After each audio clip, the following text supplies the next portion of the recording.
We can go ahead and get started with our webinar. Did I buy the wrong die cutter?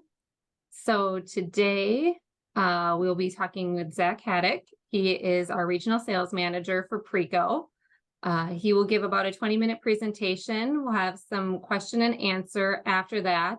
If you would like to submit any questions, you can go ahead and submit them at the bottom on that Q&A button via Zoom.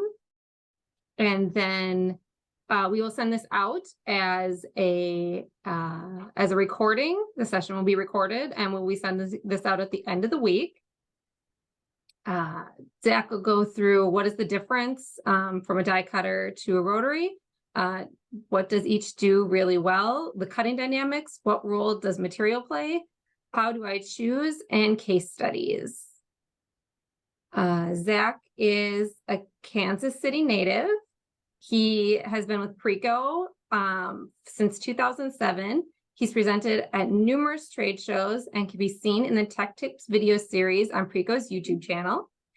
Zach is also a member of the International Association of Die Cutters and Die Makers tech team and serves on all subject matters as an expert for die cutting plastics, metals, and specialty materials. So I will go ahead and turn this over to Zach. Thank you, Gwen. I appreciate it. And thank you, everybody, for being on today. See a lot of familiar names on there that I've met through the years here at Preco. I appreciate you being on there, and all of the new names on there as well. Thank you for joining in. So what we're going to talk about today, we're going to look at that question of, did I buy the wrong die cutter? And hopefully, God willing, that's a question that none of us ever have to ask ourselves, right? Fundamentally, with mechanical die cutting, there's two kind of base platforms. You've got flatbed die cutting and rotary die cutting.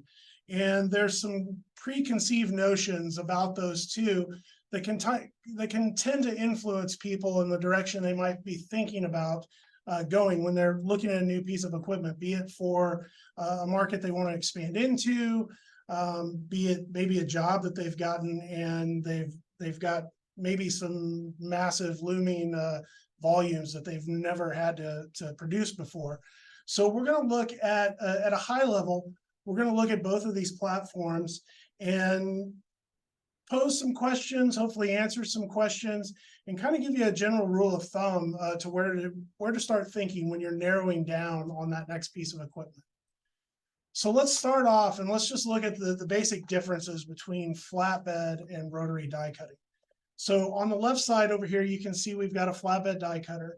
At a base level, high level on that, flatbed die cutters, they run on intermittent motion.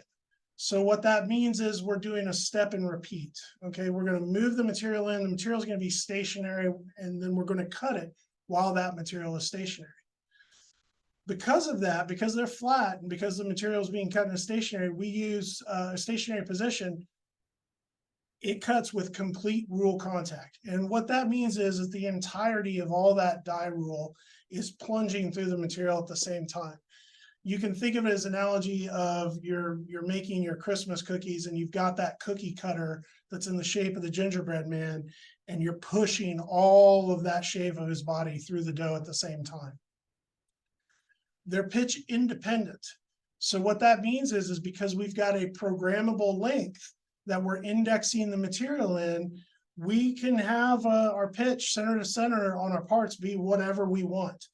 We can minimize that gap, we can maximize it, whatever makes the most sense for that part. However, they are tonnage dependent. And what that means is, and we're going to look a little bit later on here in the slideshow of flat versus tangential cutting, it means that we've only got a finite amount of tonnage to plunge all of that rule through the material. So there's some considerations we have to take on that side. If we look over on the right side at a rotary system, we're now operating on continuous motion.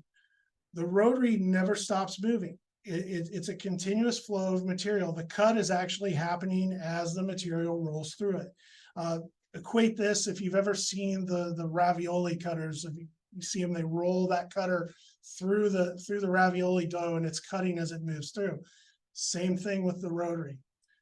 Because of that, because the die now is round instead of flat, we have tangential rule contact. So what that means is that when we've only got a small cross section of the tangent of that cutting rule versus the tangent of the anvil that is contacting the material at any given time. They're pitch dependent though, like unlike on the flatbed where we can put in whatever pitch we want, because the die is a hard machine die and there's a fixed pitch into it on it machined in. We can't alter the pitch of the parts once it's set on the die. And specifically on most US systems, that's going to be an 1/8 inch. It has the gear teeth on the die itself is an 1/8 inch pitch. So whatever our part size plus the gap has to fall within that 1/8 inch pitch. But because it's tonnage independent, because we're cutting only at that tangent. We've got a very small cross section that all of that force is being forced through on the rule. So what does a flatbed do really well? Well, because of the step and repeat, because we're cutting all of the rule at the same time and we're cutting the material while it's stationary, typically we would look to a flatbed for a high tolerance application. The material stationary, all the rules plunging through the same time, dimensionally, geometric wise on the part shape, most of the time that tolerance is going to be a function of the tool. We also have a variable depth of cut. Because we can adjust how deep we can cut with the same tool, we can do a through cut or a kiss cut. We're also offered a little bit wider gamut of material thicknesses with a flatbed. Again, because we can vary that height, we can open up the die more to allow a thicker material in. We've got a few more tooling options than we have with rotary. Arguably, it could go the other way when you start talking about all the other types of tooling, but we can run steel rule dies, we can run Kim etch dies, we can run machine dies, we can run male-female dies, all just depending on the material and what we're trying to achieve. And then they tend to integrate very easily into pre and post inspection or robotic automation. And again, that's because of the fact that we're doing that step and repeat or that intermittent motion. It's not that we can't make a vision system or a robotic system do work on the fly, but it's much, much easier when that material is stationary. And we can overlap those operations. So while the die is cutting, we can be doing an inspection or we can be doing a pick operation. So what does a rotary do really well? Well, right out of the gate, and this is the one that most people think of when they think of rotary, it's high throughput, right? It's always in motion, it's running high speeds, it makes a lot of parts very, very quickly. It's also very good at doing multi-layer constructions. So if you look at the little graph or the little image down in the bottom right-hand corner, that is a depiction of what we would call a multi-layer construction. We've got multiple stations across the rotary and we can overlap all these operations and we can be cutting one hole in one layer, laminating it into another while we're cutting a hole in a third layer that's in register to the other and bring them all together. Rotary is very, very well suited for that type of operation. Think a Band-Aid. You've got the flesh colored spun bond layer, you've got some adhesive, you've got a pad, and then you've got the cold seal paper package all coming together. That is a multi-layer construction. And then also we can do overlapping operations. So I can be at one point in the process, I can be doing a slit while I'm doing a die cut in the other, and that's all happening congruently. Waste matrix removal is also typically a little bit easier on a rotary because of the continuous motion. We don't have any start and stop when we're trying to pull that delicate matrix, so it tends to flow very well. So let's look at the cutting dynamics and how they're affecting the process just real briefly. So we've got a flat die on the left and a rotary die on the right. You can see it, flat die is just that, it's flat. We're pushing all that rule through at the same time. On a rotary die, however, we've got that rule now wrapped around a cylinder, so we're only contacting the material at the tangent. Here's a video to show you the action of a flatbed die as it's cutting. You can see it comes straight down, straight back up. This is depicting what happens when we're registering. Again, we can get a higher tolerance because that material is stationary while we're cutting it. Now let's look at a rotary tool. So we can see this rotary die here, it's rolling through that material. We're cutting only at the tangent point. So we've got a very high load of pressure right there at that tangent. again, making us tonnage independent. And we're also making a lot of parts fast because it's moving in continuous motion. So we've already covered here a bit on the fact that the flat die is pushing through all at the same time. And I want to throw in a quick tip on that. When you run a flatbed, again, since we're tonnage dependent, we've got to know how much available tonnage do we have. Will we run out of tonnage? And just a quick tip on that, the general calculation for finding out the required tonnage to cut most materials on a flatbed is 400 to 500 pounds a linear inch of cutting rule. That's the amount of force it's going to take to push it through. I say most materials because it's a general rule of thumb. It's an average. We see some materials on one end of the scale might be 100 pounds per linear inch or less. Think a very thin, open cell, low density foam. You go to the other side of the scale, you could be up over 1,000 pounds of linear inch for, say, like a 80 grit abrasive, something like that. But if you figure in the 400 to 500 pounds for most materials, that'll get you in the ballpark. So the cutting dynamic on a rotary die, this is just another graphic to kind of bring that home. You can see on the left side there, the die is rolling against the anvil, and we've only got a very small cross section of rule penetrating the material at any given time. This is not only why the die can process so quickly, but it's also why we don't tend to have to worry about tonnage so much. Theoretically, all things considered, in a perfect world, a rotary die has infinite tonnage when it's at bottom dead center versus top dead center on the anvil. That's theoretical, it's not reality. Reality is that the die and the anvil will bow under a certain amount of pressure. So you will reach a point of diminishing return on running that where it may flex too much if your material is too dense. Those are all things that that can be calculated and figured out though. So let's look at what role the materials play when we're considering one machine or the other. So we've got thickness, density, fibers, composition, and abrasiveness. So if we look at thickness first, there's a few things that come into play when we're talking about thick materials, flat versus rotary. The first is the cavity depth. If I'm going to run a thicker material, I've got to have a deeper cavity to make space for it because there's only so much the material can compress before it bottoms out against the bottom of a die. Typically on a flatbed, we can get dies that have a much deeper cavity than what we can on a rotary. That lets us run a little bit thicker materials than what we'll max out on a rotary system. Also, edge parallelism is a consideration you have to make. The thicker the material you go on a rotary, the more chance there is you're going to end up with a part that when you look at the cross section has a skew to it. If you look at picture 2 here, you'll see that cylinder that has a skew. That's a function of a rotary die. As it rolls through the material, the thicker material, it actually starts cutting it before it's reached bottom dead center.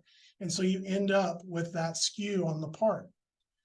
Conversely, on a flatbed, we run into with thicker materials from time to time, you could have an issue of concavity on the edge.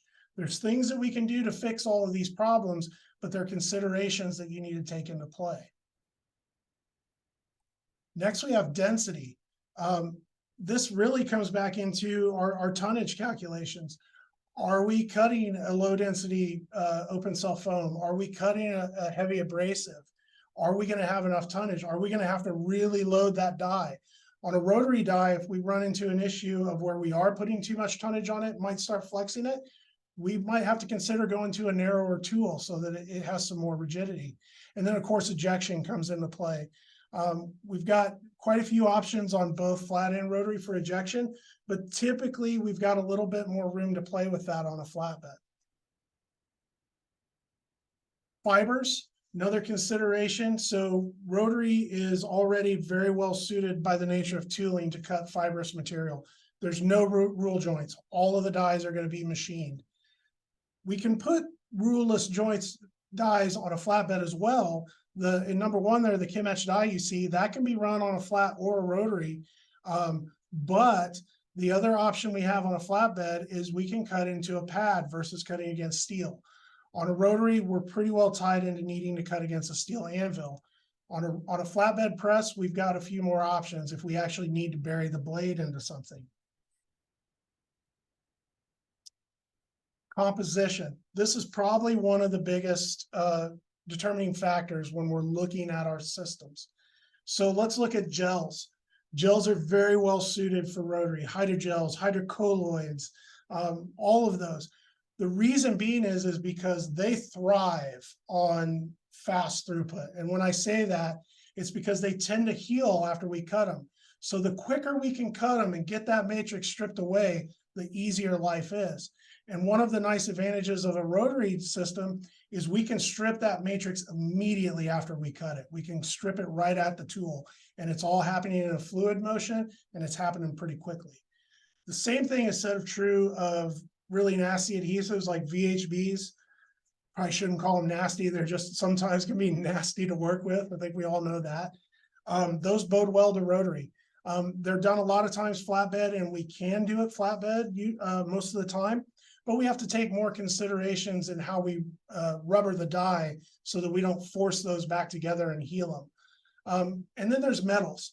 Metals tend to bode more well to the flatbed side of things just by the nature of the tooling and the cut. We end up usually with less of a burr. And also they're going to wear the tools out a lot quicker. And the tooling in general on a flatbed system is a lot more affordable than a rotary system. So on metals, we tend to gravitate back towards a flatbed system. And then finally, there's abrasiveness. Now, this is a good example of where you really kind of toe the line. Yes, if we're going to do 5-inch abrasive disc, we want to make a boatload of them because they're essentially a commodity part, but they're going to eat through the tool. They actually self-sharpen. A rotary tool is very, very expensive in contrast to an inexpensive steel rule die.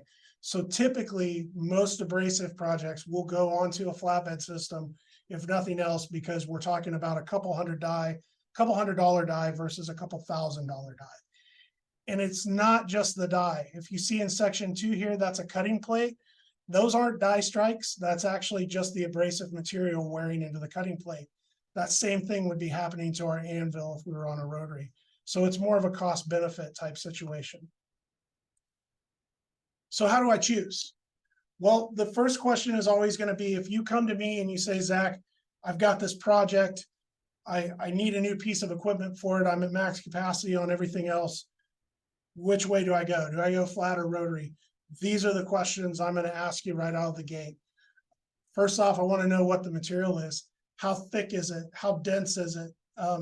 What is the form factor it's in? When I say the form factor, is it supplied in sheets? Is it supplied in rolls? How rigid is it? Next, one of the most important questions would be, what's the tolerance you're trying to achieve? And that could be tolerance geometrically with your part.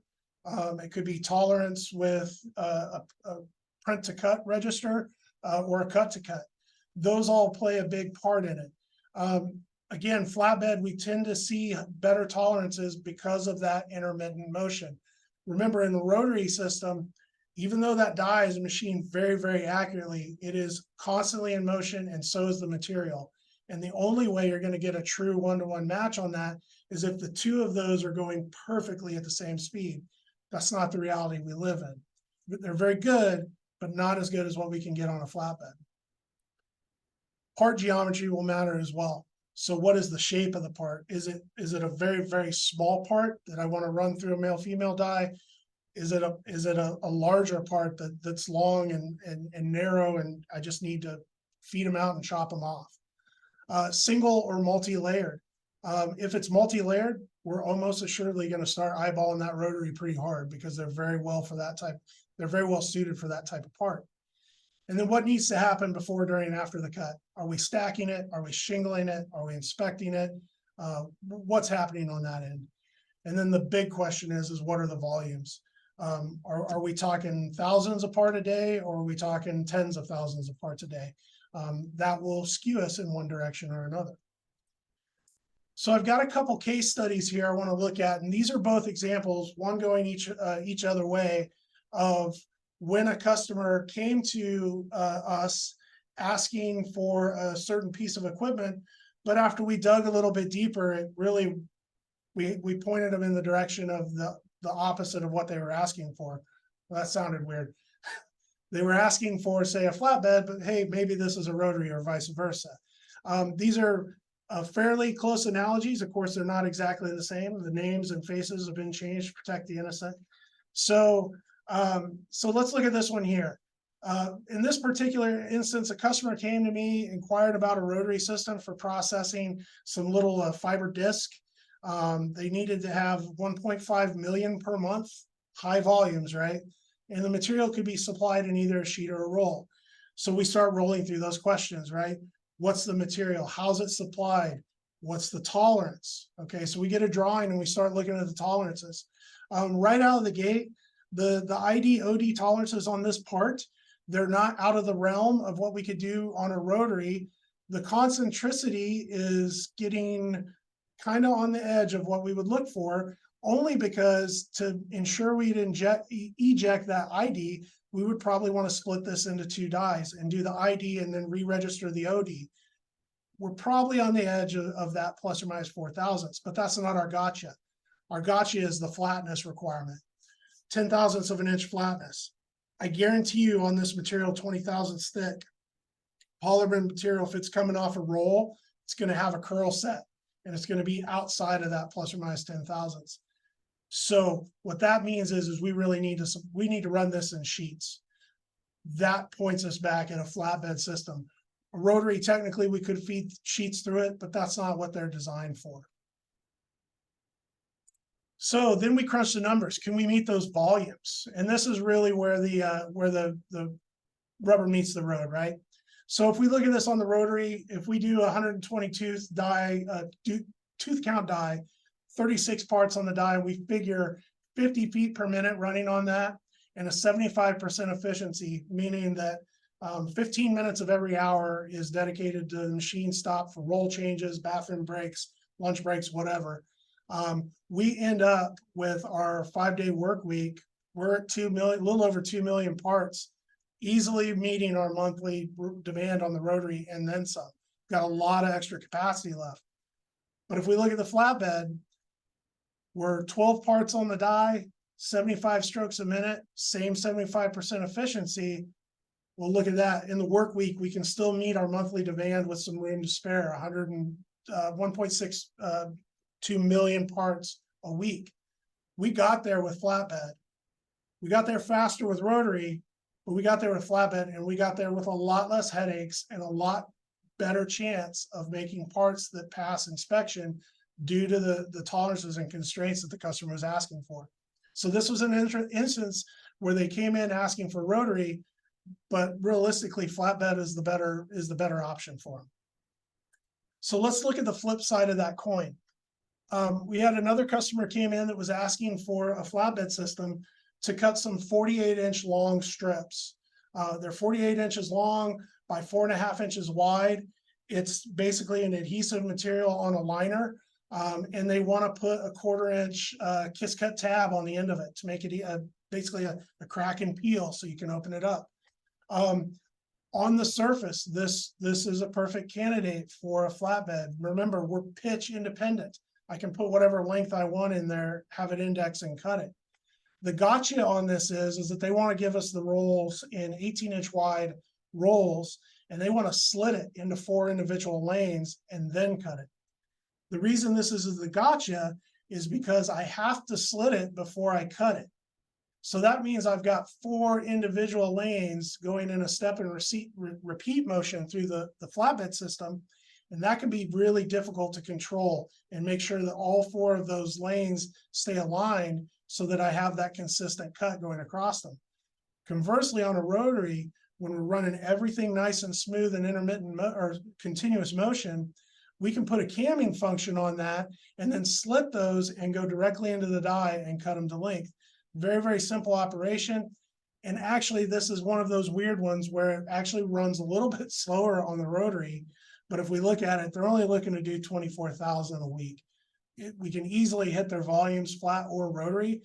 But again, the juice just isn't worth the squeeze on a flatbed. Let's go ahead and do this rotary. So those were some high level looks at what we consider when we're planning on a flat or a rotary system. I really appreciate your time. I hope this generated questions for you. And please, please feel free to reach out to me at any time. If you haven't noticed, I love talking shop, and I'm more than happy to discuss your project with you at any time. Thank you so much. Thanks so much, Zach. We do have a couple questions, so I will read off some of those that came in. The first one was, is there any way to move parts from one liner to another after they are kiss cut?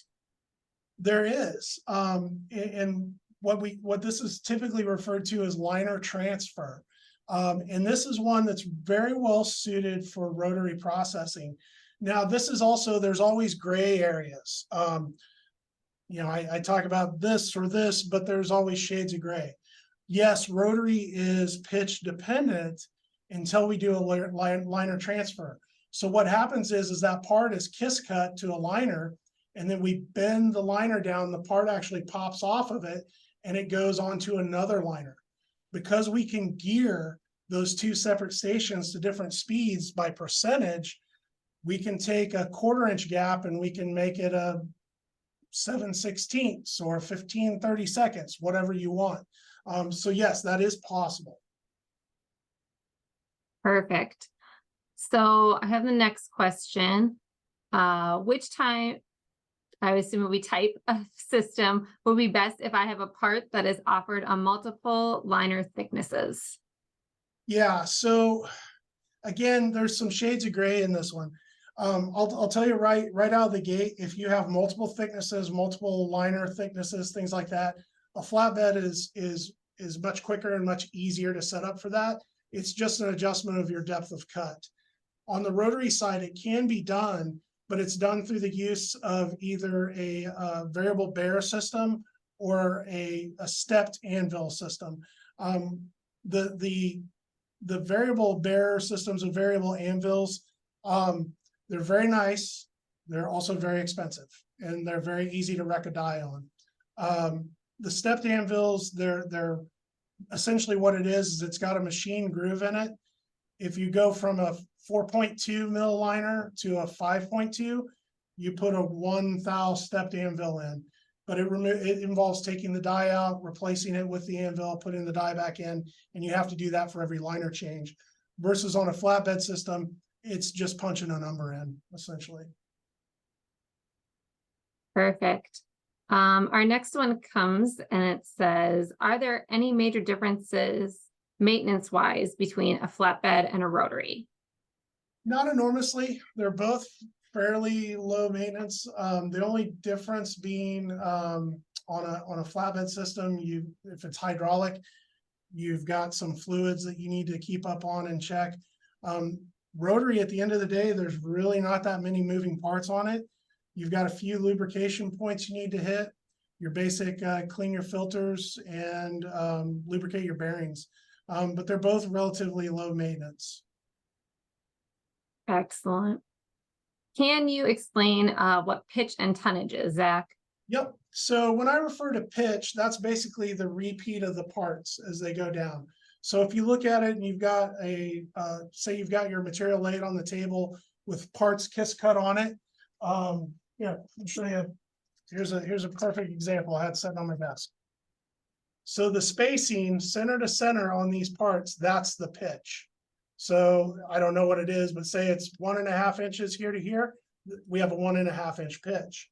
What was the second part of that? Tonnage. So we talk about tonnage, we're talking about how hard we're pushing down on that die, how much force we're applying to it. Perfect. The next one wants to know if we'll be sending out a copy of the presentation, and yes, we will. We'll be sending that out to anyone who registered for the webinar.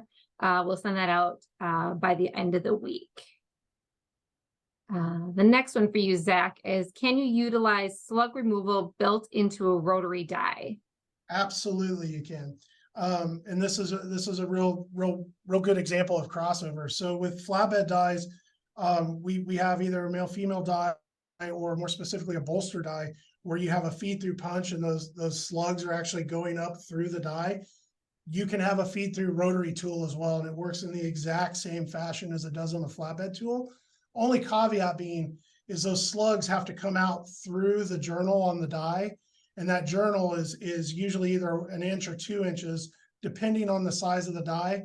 So those slugs have to be small enough to fit through that available space. Usually the general kind of rule of thumb on a standard, say 13 to 16 inch die, it's going to be in that 1/4 inch to 3/8 of an inch range for your overall size on that slug. Whereas on a flatbed, it's kind of up in the air. You can get away with a lot larger slug. The next question is, what about printing on a rotary system? Yep, super well suited for that, right? And it's kind of interesting because rotaries were actually born from flexographic printers. Somewhere way back when a guy had a flexographic printing system, he looked at it and he says, I'll bet I could make a die and put it in there. That's really what it was born out of. Inline printing on a rotary, they go hand in hand. You can drop a flexographic module or an offset module right into a rotary and print inline while you're doing your processing. The next question for you, Zach, do you offer in-house training for converter engineers? Absolutely. Reach out to me and we'll set it up. We have lots of opportunities for that. Which die is best for VHB? Ooh, you put me on the spot with that one. So I'll give you general rules of thumb for VHB. And specifically, I don't know if we're asking from the standpoint of a rotary die or a flat die. I'll speak to both. Typically with VHB, the name of the game is as little disruption of the material as possible. So it doesn't matter if we're rotary cutting or if we're flatbed die cutting, there's no kerf. And what I mean by that is you've got this blade coming down through the material. And let me back up a second. Imagine you're cutting a board with a circular saw. You've got the width of that blade that just gets destroyed and pulled away, it gets chipped out. That's the kerf, right? So if you got a blade that's an 1/8 inch wide, an 1/8 inch, if I were to run that saw through the board and not move either side, there's going to be an 1/8 inch gap right through the middle of it. There is no kerf. That doesn't happen when we're doing a crush cut. And the crush cut is what's happening with a flat or a rotary tool. So what happens is when that die plunges down through the material, it has to move somewhere. It has to move out laterally. So it splits away from the edge of the die. When we're talking VHBs and I say we want to minimize that movement, what happens is if we push it out too far, it wants to retract back in. And when it retracts back in, it's going to heal. And then it's also going to stick to the blade. So we want as sharp a blade as possible. Doesn't matter if it's flat or rotary. If it's a flat one, I want a long center bevel. So I've got as steep of an angle on the blade as possible. And then, a good friend of mine, who sadly passed away, Scott Wagers, always used to say 90% of problems are caused by ejection, meaning the rubber on the die. And that is very well true with VHB.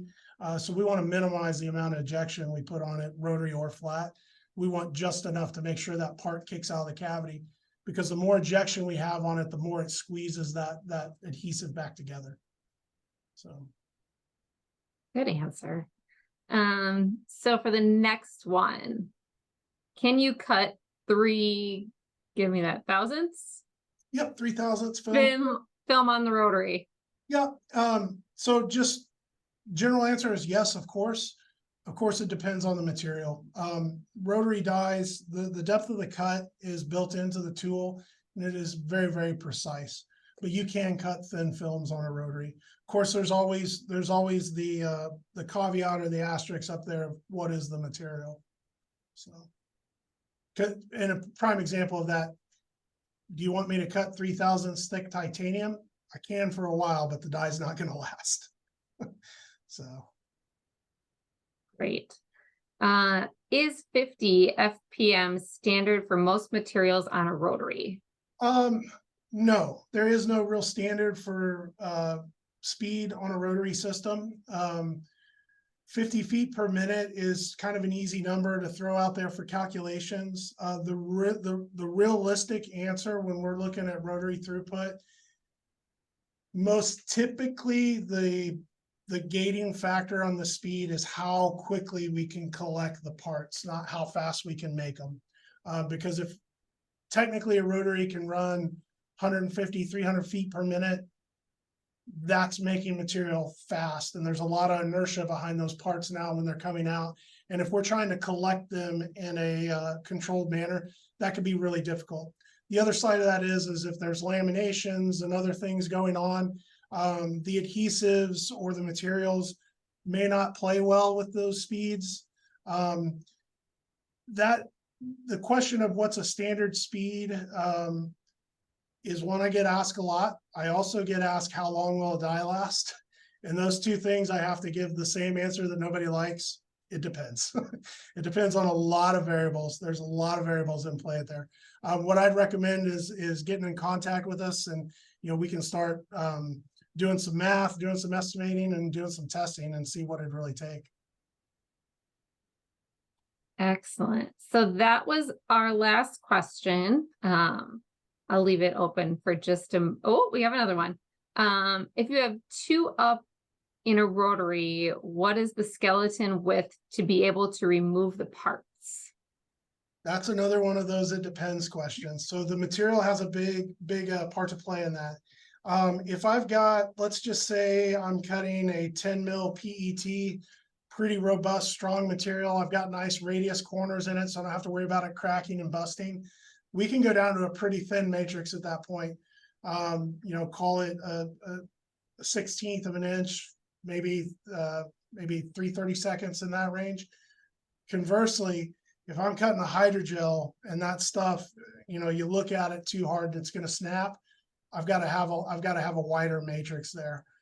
There's no number set in stone. There's no general rule. It's completely material and part geometry dependent. And I'll add to that without going down the rabbit hole. It also depends on how those parts are placed next to each other. If I got two square parts that are placed right next to each other, this is actually a weak joint here. If I offset them like this, it's much, much stronger. Thank you. Can you discuss ejection foams a bit more? Whew, how much time do y'all have? Yeah, so ejection rubbers, there's general considerations. Because ejection rubbers are most commonly used on flatbed, not that we don't use them on rotary, I'll kind of point towards that a little bit.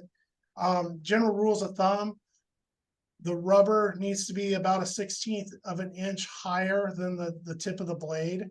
So if you're on 937 rule and a 3/4 board, you need to have 3/8 ejection rubber in your die. The reason being is because the whole function of that rubber is to kick that part out of the cavity. Remember, there's no kerf.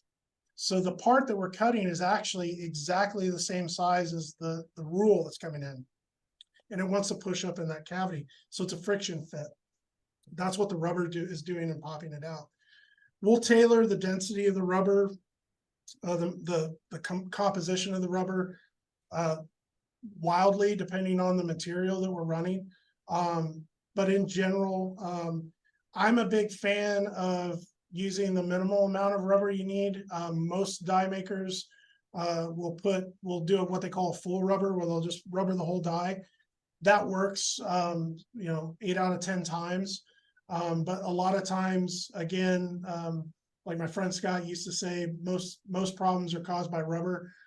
You can solve a lot of problems just by pulling out that full rubber, spot rubbering it, which means just putting just enough rubber to make it eject, and then maybe even altering your densities of the rubber. On the rotary side, same thing. We can actually influence parts registration wise with the rubber and things like that. So yeah, ejection rubber that's a whole nother webinar, but there's a lot of options with it. Excellent. So we are out of questions now, Zach. So thank you everyone for attending. Like I had mentioned, we will send everyone a copy of the webinar so that you have that on hand. Zach's contact information is right there, and we will send that out with it again. But as always, Zach, fantastic job, and thank you everyone for attending.